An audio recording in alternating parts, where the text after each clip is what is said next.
Hey Scouts! Hey guys, it is Cub Master Ben coming at you one more time today. So I want to talk to my Lions, right? So Lions, welcome to scouting. Welcome to the journey you've started, right? You guys have some big adventures going on ahead of you. You guys have some huge things coming up, big events, and you guys are going to have a blast in scouting. So make sure you get in close, make friends with the other kids in your den, right? Get into the activities with your pack. Talk to the older scouts when you have questions, right? And find out all the cool stuff you guys are going to get to do. And we're going to get you started right now, real fast with Ready, Set, Grow. All right, guys, so Ready, Set, Grow. What exactly is Ready, Set, Grow? Well, Ready, Set, Grow, guys, we're going to tell you is all about plants, okay? So you look outside, you're going to see lots of plants. You're going to see trees, flowers, vegetables, fruit trees. You're going to see weeds and grass and all kinds of stuff growing, right?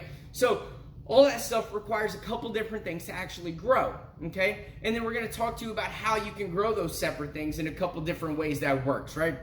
So firstly, we're going to talk about ways to garden and skills you need to garden. All right, so we're going to talk about gardening specifically, and the first way we're going to talk about that is our container, okay? And this is an example of a container. If you guys want to say hi to my friend Mr. Strawberry Plant here. Hi, I'm Mr. Strawberry. Right, so Mr. Strawberry is excited to be here today and help you guys out. Mr. Strawberry is a great example of a container, okay? And the reason is Mr. Strawberry's pot that he lives in keeps him completely contained. So it keeps everything he needs, the dirt, the water stored in the dirt, all the nutrients that he needs that he gets from the sun and whatnot, sits right there in that dirt with him. And so we can move him around when we need to. He actually lives on our front porch with the rest of our plants. And I'll show you those here at the end of the video, guys. But Mr. Strawberry does live outside, so he gets lots of sunlight, he gets lots of water, and he needs those things to be able to create the food that fuels his body, right? So he also takes in carbon dioxide from the air, all right, and he gives out oxygen, and oxygen is what we need. So you can see that the relationship between plants and between people is extremely important, right? So that's one way you can garden, is in a container. Another way you can do it is in a greenhouse. And you're like, Mr. Ben, what's a greenhouse? Is that like my house? My house is green? No, guys, you're on the right track. That is a greenhouse, but we're talking about greenhouses specifically.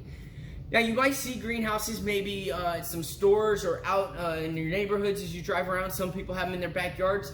And it's a building that's been built and it's covered in plastic, okay? For the most part, they're covered in plastic because they're only used during the warmer months when we might garden, right? And so what happens is you plant your plants inside there, whether you do them in containers or you put them in the ground, right? And then you set this greenhouse up around it. And what happens is, while the plants are in there, the sun comes down and it comes through the plastic, right? So now they're getting the sunlight they need to the plants, okay? And then inside, as it warms up, any moisture or water on the ground or on the plants heats up and it goes up to the top of the plastic. The plastic stops it from evaporating to the sky. And then as it cools back down with the temperatures, all that water falls back down and gets recycled back into the dirt and the soil around those plants to keep them from getting thirsty, all right? Lastly, let's talk about a garden. A just regular garden like you might see. You might have a garden at home in your backyard or in your front yard or something. Maybe you have a garden at grandma's house. Right, so when I grew up as a kid, my grandma had this huge garden we used to work in, and it was awesome. We used to learn to plant all kinds of stuff, and we got to eat that food. And let me tell you guys, that is one of the best things in the world, to grow your own food and get to eat it. So a garden is however you want to design it, a square, a rectangle, whatever, and you plant the things in rows or in lines, right? And you plant them side by side, and you plant as much as you want and you can.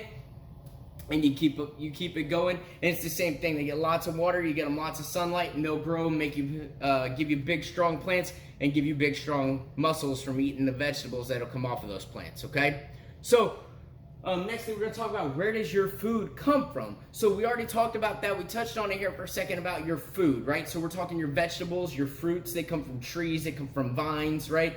Some of them are root vegetables where they come actually out of the ground and you clean them and eat them. Okay, so we're also talking about things you would see on a farm, and I'm not just talking about, a small farm. We're talking big farms too. So you might see them growing wheat and corn. You might see them growing beans and all kinds of things like that, right, in large amounts. And what they do is they grow these all summer long, and then they bring it all together and they pick it up at the end of the season and they get it to you. So whether it goes to a factory to make bread or make other products, or the produce itself goes to your local store or your local market, and you and your family pick it up and eat it, guys, that is where all your food comes from. It does come from a farm somewhere. All right, so you get to grow your own food if you have a garden, right? You get to grow some of your own stuff, and you can do things like jar them and pickle them and save them, make some yummy snacks, right? And then you also have food that you may not grow at home, like wheat and corn, that you get from a farm somewhere. All right, so guys, I want you to go ahead, get with mom, dad, a leader, an adult of some kind. Get yourself a plant, to give yourself something to plant, right? Get yourself a container, or if there's a local greenhouse you want to use. Here where we live, they have community garden plots we can use. We grow stuff there. So reach out, guys, find a container, get some soil in it, make sure you got the right kind of dirt. Don't just use anything you find. Make sure you get good dirt that's healthy, not real rocky, all right? And then get your seed planted, put it in the dirt, cover it up, give it a healthy drink of water, right? Make sure it gets lots of sunlight, make sure your plants get lots of water, they stay hydrated, they stay healthy, and you guys will reap the benefits of it, all right, kids? So make sure you plant something. Let me know what you plant in the comments down below. Send me pictures down below, and make sure you say bye to Mr. Strawberry, and we'll talk to you guys later.